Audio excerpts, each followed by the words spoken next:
জিনবদের আসলে স্বামী স্ত্রীর অমিল, ব্যবসা উন্নত নেই, জাদুটনা করে শেষ করে দিয়েছে। সবকিছুর সমাধান মাত্র একটি তাবিজের মাধ্যমে।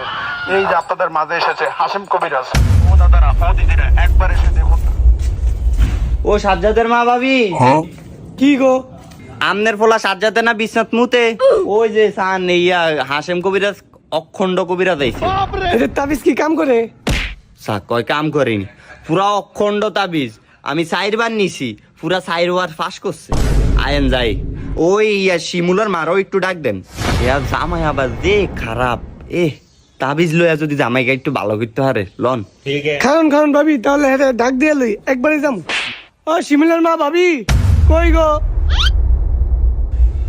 আপনাদের মাঝে আছে হাসিম কবিরাজ। ও দাদারা, ও দিদিরা, এসে দেখুন। আপনাদের যে কোনো সমস্যার সমাধান একটি তাবিজের মাধ্যমে হয়ে যাবে। আমি টাকা নেওয়া- কি গো ভাবি, কি হয়েছে?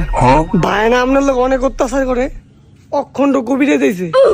ভাবি কইলো কনের কি হইলো, এটা পুরো এলাকা ব্যাগকেই জানে। আয়েন ভাবি, সান তাবিজ দিয়ে আমরা জামাইকা ঠিক করতে পারেননি, এক কার লাড়ির মতো সোজা হয়ে যায়। হাসা আরে অযথা জ্বালায় বাসি না, আইয়েন। ভাবি এই কথা কোন? আর ফোলাটায় প্রত্যেক দিন বিছনায় মধ্যে তোষকটা প্রত্যেক দিন গন্ধ হয়ে যায়, রোদে দেওয়ান লাগে। আর জানে গুলায় না ফা আইন চাই। বড় ভাবি তো কইলো অখণ্ড বিলে। আচ্ছা তৈলা আইয়েন, যাইয়া চাই।